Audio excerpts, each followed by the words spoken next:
सत साहिब सतगुरुदेव की जय। बंदी छोड़ कबीर साहिब जी की जय। बंदी छोड़ गरीबदास जी महाराज जी की जय। स्वामी राम देवानंद जी गुरु महाराज जी की जय हो।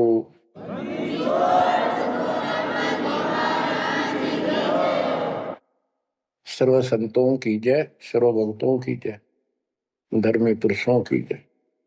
श्री काशी धाम की जय, श्री सुब्राणी धाम की जय, श्री क्रोथा धाम की जय, श्री बरवाड़ा धाम की जय। सत साहिब। इसी प्रकार आप इस ज्ञान को सुनते रहोगे, सुनना पड़ेगा। हजारों से ज्यादा सत्संग रखे हैं, उनको ऐसे ही सुना करो। 1 घंटा अवश्य लगाओ। दिन में 1 घंटा भी लगाओगे तो भी बहुत कुछ मिलता रहेगा, भूल नहीं पड़ेगी। काल का आपके ऊपर बहुत भयंकर दबाव है, बहुत प्रेशर है। इतना ज्ञान सुनते हो, जितना दास चाह रहा है आपके अंदर, वो प्रेरणा अभी बनी नहीं है, पर बहुत कुछ बात लवा लगी है। निकट हो और सुनते रहो। और ये समय निकालना भी मालिक की कृपा है ना। तो कल पता नहीं इस समय को कहा बिरान माटी में दुर्गति के अंदर लवा दे, कोई और समस्या खड़ी कर देगा। सारी टेंशन वही, दिमाग वहां घूमता रहेगा, या कोई बीमारी हो जाएगी उस पर टेंशन, हॉस्पिटल में पड़े रहेंगे। तो ये परमात्मा की असीम रजा आपके ऊपर है, एक कलम तोड़ कृपा है। और ये बातें कहने सुन की नहीं, ये कर पाड़न की है। ध्यान दो, इस गंदे लोक की स्थिति से आपको पूर्ण रूप से परिचित करा दिया गया है। यहां एक पल का भरोसा नहीं। तुम क्यों आंख बंद करके बैठे हो इस गंदे लोक में, इसी व्यवस्था में जरूर क्या? ठीक है, अपने निर्वाह के लिए करना पड़ेगा, करते रहो, पर भगवान की कसक दिल में अलग से रहनी चाहिए आपके।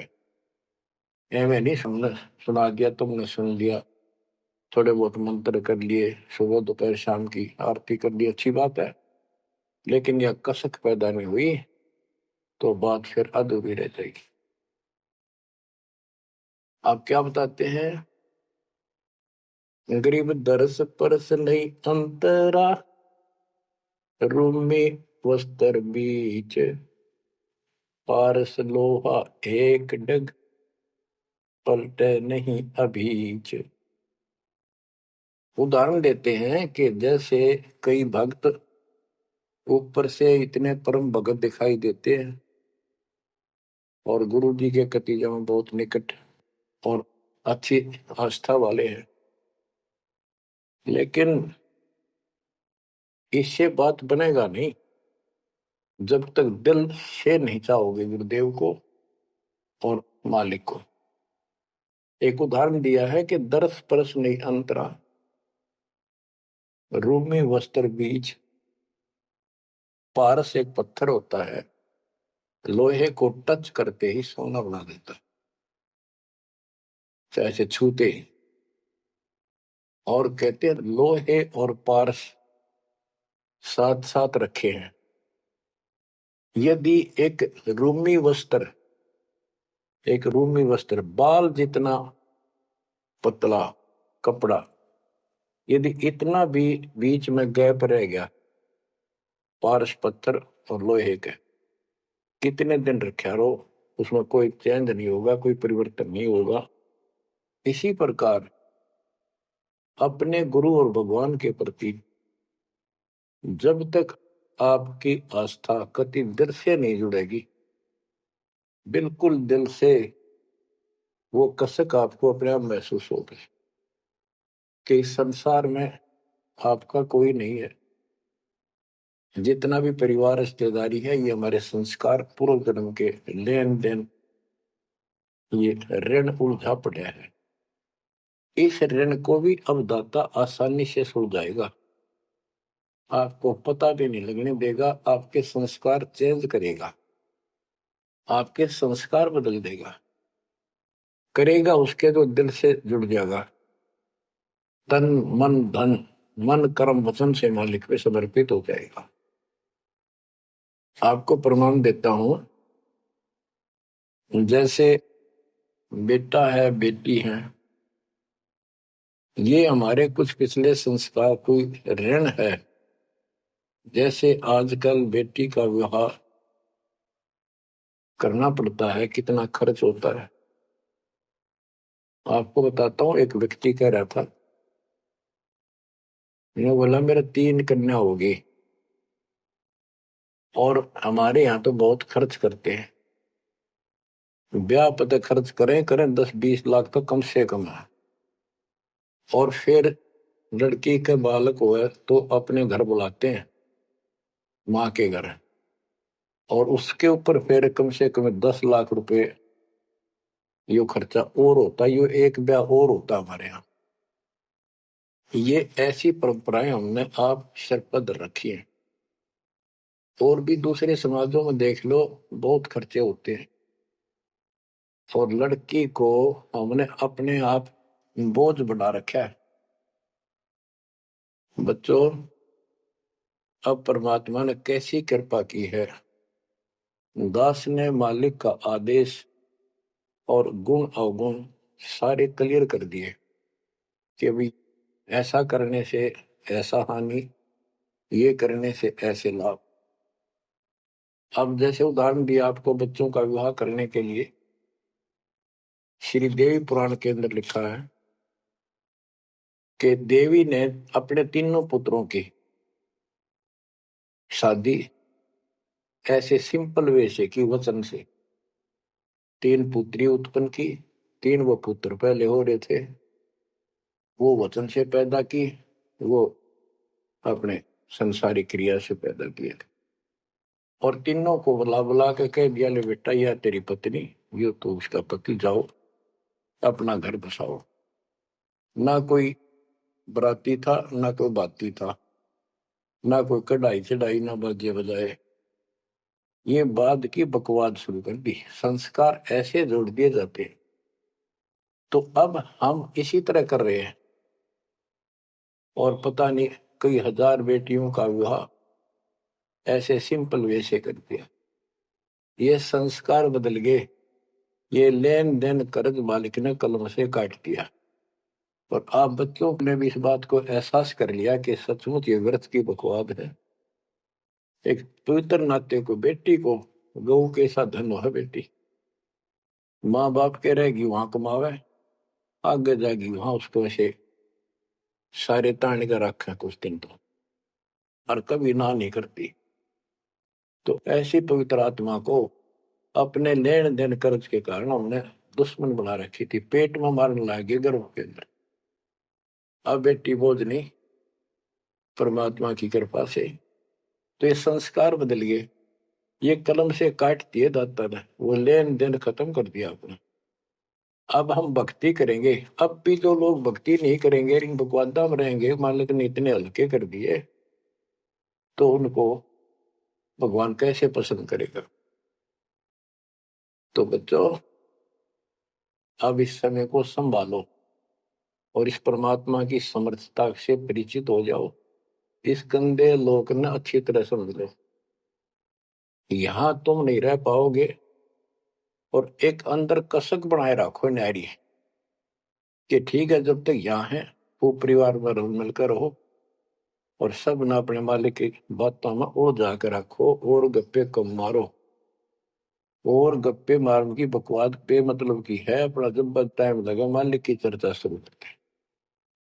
कोई कथा देख ले, कोई वैसे भाई बहन की चर्चा करो, देखो उनका इतना दुख था, मालिक की दया से इतना सुख होगा। इससे ये मन का लगाम डली रहेगी। यदि तुम सत्संग सुनने के बाद फिर बाद में वही अपने गृहस्थी उधर की बेतु की बातें करती हो, फोन पर बैठ कर करते रहते हो, फलाने से मर ले, दकड़े से कर ले, तो इनसे मालिक राजी नहीं होगा, आपको फिर कष्ट शुरू हो जाएगा। गरीब स्वर्णादन देह दिल, तन मन नहीं मुकाम, कौन महल हंसा गए, कहाँ लिया विश्राम।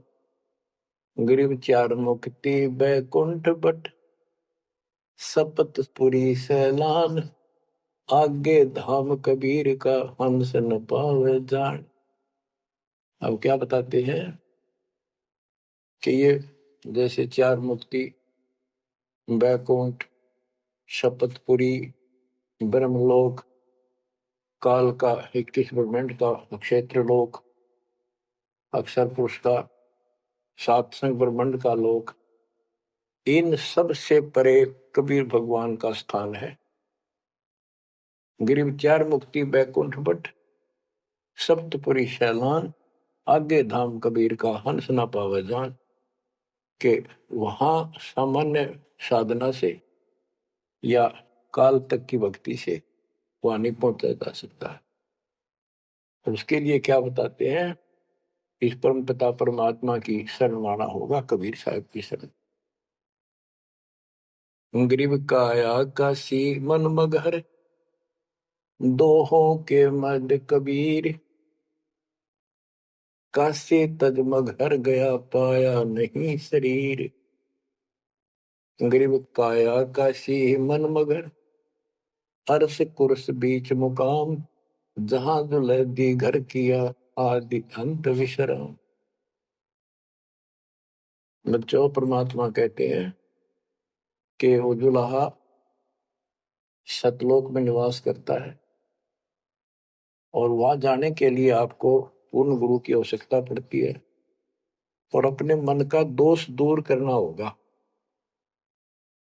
जैसे नाम भी ले लिया और खूब सेवा भी करते हो, भक्ति भी करते हो, अच्छी बात है, और मन में वही उठा पटक और दोष द्वेष लालच लोभ भरा है तो के भक्ति करी। एक समय की बात है, गोपीचंद तथा भर्तरी ये दोनों राजा थे और राजाओं के पास कोई कमी नहीं होती धन की, सारा सुख होता है, पैसे हीरे मोती लाल। परमात्मा पाने के लिए उस सारे सुख को छोड़कर और गोरखनाथ जी के शिष्य बन गए। कति त्यागी बैरागी हो गए, तन पर एक लंगोट रखे, हाथ में करमंडल, जैसा उनका वेशभूषा होती है वो रखते। एक दिन गोपीचंद और भर्तरी जा रहे थे रात्रि में, चांद की रोशनी अच्छी थी, किसी ने रास्ते में पान खाकर थूक रखा था और उसका बुलबुला सा बन गया। ये दोनों वहां जा रहे थे तो चांद की रोशनी में वो बुलबुला सा चमका। भर्तरी को लगा कि ये लाल पड़ा है, लाल हीरा। उसने एकदम उस पर हाथ मारा ठाण खातर, उसका हाथ धस गया थूक में। और गोपीचंद हंसे। गोपीचंद बोले, नाथ जी क्या मिल गया ऐसा, कैसे बैठ गए चलते चलते। बोला रहा तारा गजब भैया, लक्ष्य थूक रखा था, मैंने सोचा लाल है। गोपीचंद बहुत हंसा, बोले जी लाल छुट्टे नहीं अभी तक।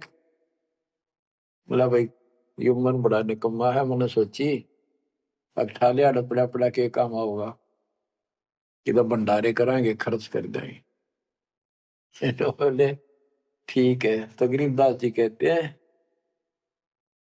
एक उदाहरण और देते हैं गरीबदास जी। गरीब बेरा साटे बेचिया, बैरागर सुल्तान, मालिन को जाना नहीं, बेबुद्धि खेचा तान। गरीब शेर बेर पलड़े चढ़े, एक पड़ा भो माही, मालिन और सुल्तान को हिलकारे ले जाही।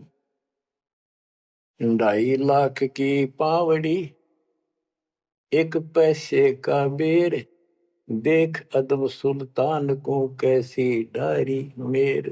तो कहते 2.5 लाख के जूती थी जिसमें लाल और हीरे पन्ने जुड़े हुए थे और 1 पैसे का बेर।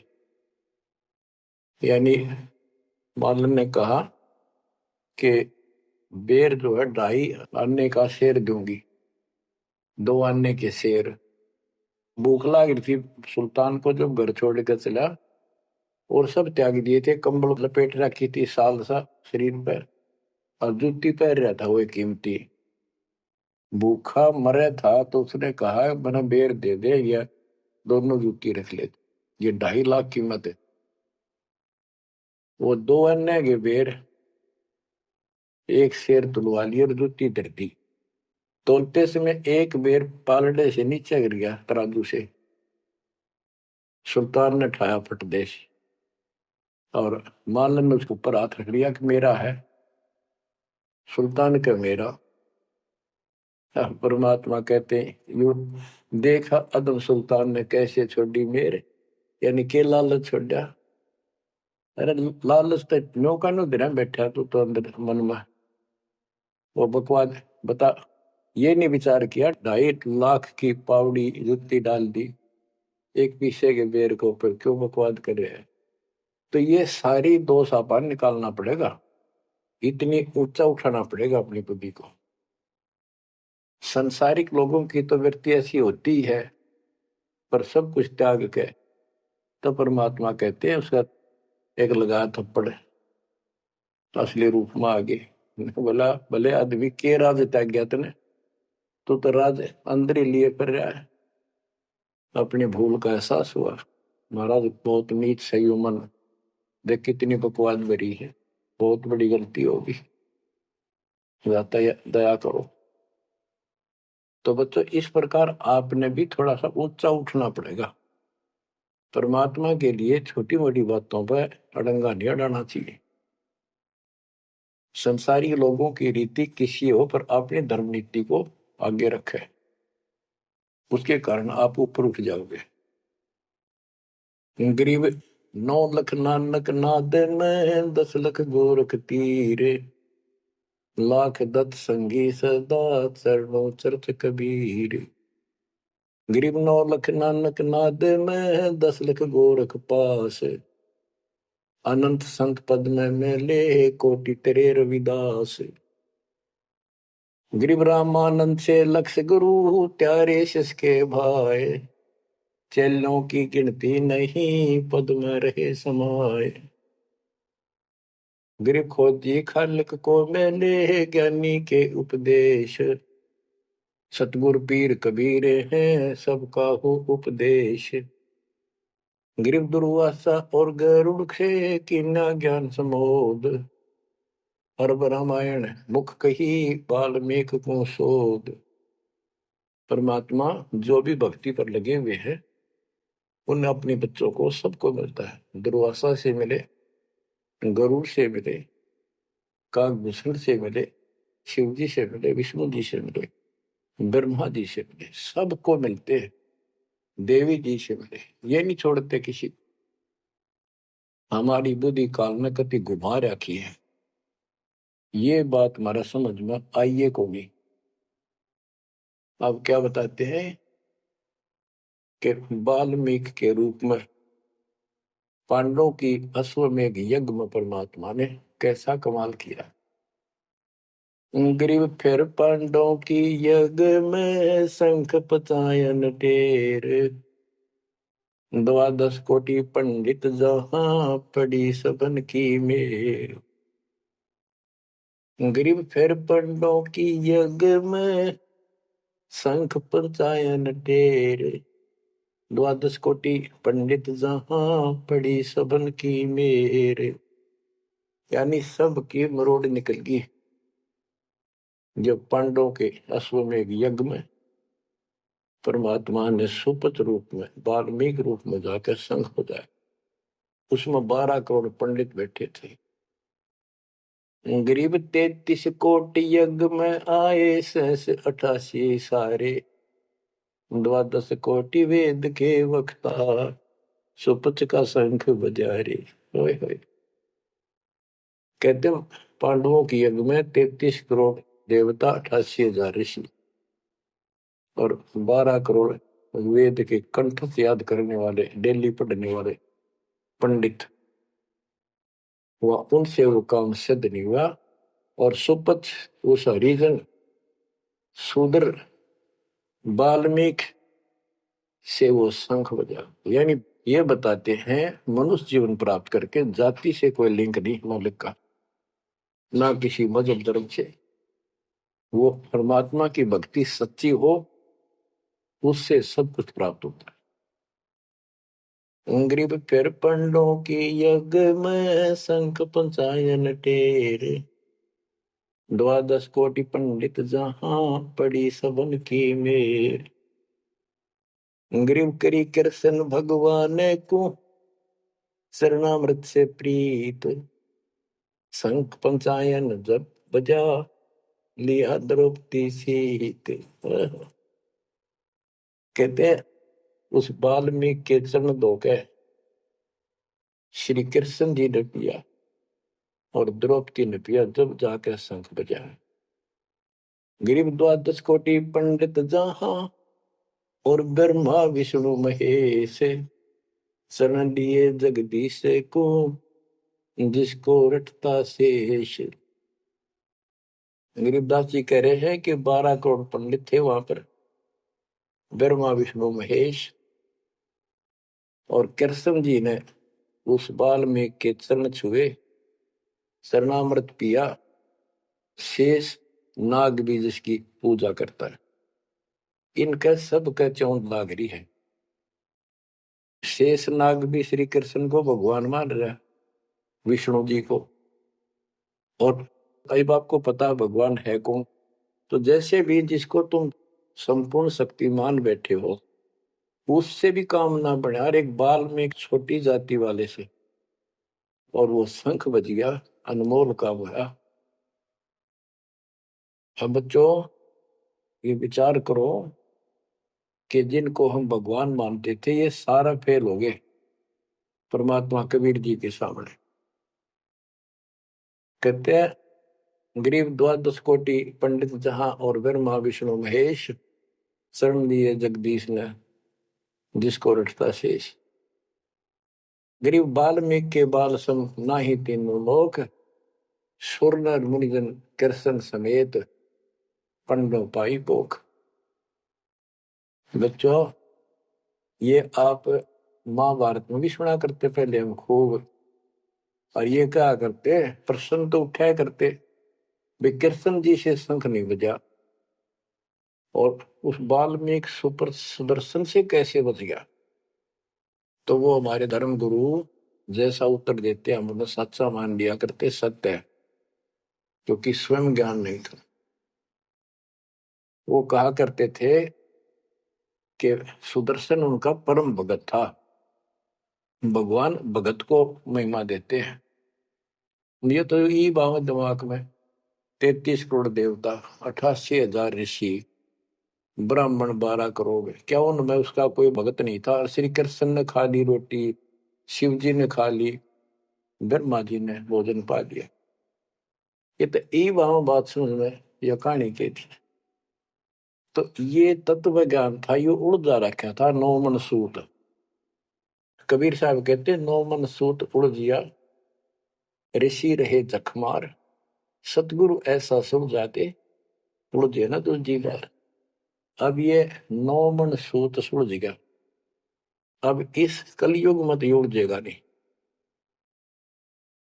बच्चों अजब गजब कर दिया दाता ने आपके ऊपर कलम तोड़ दी, ऐसा निर्णायक दातन ज्ञान आपको प्राप्त करा दिया। देखो आप शिक्षा ग्रहण करते हो, अच्छी बात है, इंजीनियरिंग कर ली, डॉक्टर बन गए, IAS IPS बन गए, या कोई और टीचर लाइन में चले गए।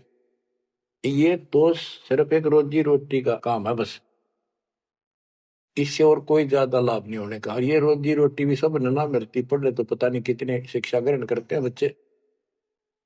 यह शिक्षा आपको इसलिए दिलवाई है परमात्मा ने कि आप कल्याण करा लो, नहीं तो गरीबदास जी ने बताया कोट जन्म तन भर मत हो गए, कुछ नहीं हाथ लगा रे, कुकर शुकर कर बोरे कौआ हंस बुआरे। कोटि जन्म तू राजा की ना मिटी न मन की आशा, भिक्षुक होकर दर दर घूमा मिला न निर्गुण रासा। इंद्र कुबेर ईश की पदवी ब्रह्मा भ्रमराया, विष्णुनाथ के पुर को जाकर तो फिर पूछा। अब ठीक है, तुम ईस्टर्न फाइनल माल बैठे, बहुत अच्छा पढ़ गया बेटा बेटी, बहुत बढ़िया नौकरी लगी, वाह वाह वाह। हरिनो के इंद्र कुबेर ईश की पदवी, ब्रह्मा वर्ण दुमराए, विश्वनाथ के पुरखों जाकर फिर भी वापस आए। गरीब तीन लोग का राज, जय जीव को कोई दे, लाख बधाई क्या करे जो नहीं नाम देने। एक छोटी सी पोस्ट या पद या मंत्री, मुख्यमंत्री, प्रधानमंत्री बन गया, छड़ दे इन गल्ला कुछ ना दे रहा इन बातों में। एक कोडी का जीव नहीं जिसके पास सच्ची भक्ति नहीं। आपके ऊपर जो मालिक ने कृपा करती, पुण्यात्मा हो, आप सामान्य आत्मा नहीं हो। दास को 27 साल हो गए यही आवाज, यही परमात्मा की महिमा गुणगान करते करते। परमात्मा का कुत्ता हूं मैं, उसका निर्देश है, आदेश है, इसलिए आप धनियों को जगा रहा हूं, भौंक रहा हूं। और कुत्ता जो भौंकता है तो मालिक ने समझ लेना चाहिए कोई आपत्ति है, उठ के जागना चाहिए, इधर उधर देखना चाहिए, अपना धन संभालना चाहिए। आंखें खोल लो, कुर्बान हो जाओ। ये बार बार दास जो कह रहा है, कोई मूर्ख नहीं, मैंने कोई स्वार्थ नहीं आपसे, लेकिन आपका भविष्य, आपकी दुर्गति खड़ी दिखाई देती है दास को। आपकी ऐसी ब्रान माटी असंग बार होली, कुत्ते गधे सुअर बनकर धक्के खाए आपने, अब भी डर नहीं लगता। अब तो ये नशा उतर जाना चाहिए आप लोगों का। क्या ये मैं भी बोलने जाऊं तुम सुने जाओ, या भेड़ वाले बीन मत बनाइयो इसने। इसका कुर्बान हो, जकड़े जाओ, मालिक के साथ लिपट जाओ, कुर्बान हो जाओ। ये कहने सुन की बात नहीं, ये कर पड़। क्या गरीबदास जी मूर्ख थे इतना मोटा ग्रंथ लिखा? क्या भगवान को लालच था आपसे जो 120 वर्ष तक हमारे बीच में इस गंदे लोक में कष्ट उठाया? आप उसके बच्चे हो, आप उसकी आत्मा हो, वो हमारा बाप है, वही माँ है, वो सब कुछ है, वो भाई है, वही बहन है। तुम्हें माता च पिता, तुम्हें बंधु च सखा, तुम्हें विद्या च द्रविणम, विद्या और धन दाता तू ही है। तोमेव मम सर्वम देव देव, हे देवों के देव, हे मालिकों के मालिक, मेरे तो आप ही सब कुछ हो। ये भाव हो बेटा बच्चों तुम्हारा। ये वो पिता है, ये बाप भी यही है, माँ भी हमारा यही है, ये हमारा भाई भी यही है, सच्चा साथी सखा फ्रेंड भी यही है।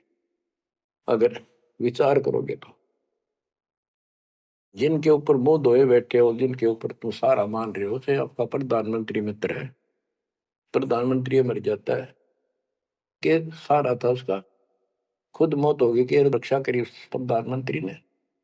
और ये परमात्मा यहाँ भी साथी, संसार छोड़ के जाओगे बच्चों तो भी साथी। ऐसे साथी को बोल के आंख बंद करके बैठे हो, खोल लो इन आंख में, खोल लो बच्चों, मर बैठो इस मालिक को पाने के लिए। परमात्मा आपको सद्बुद्धि दे, आपके इस गंदे लोक की याद सदा बनी रहे, आपका भविष्य नरक बढ़ने से बचे, आपको मोक्ष दे दाता। सत साई।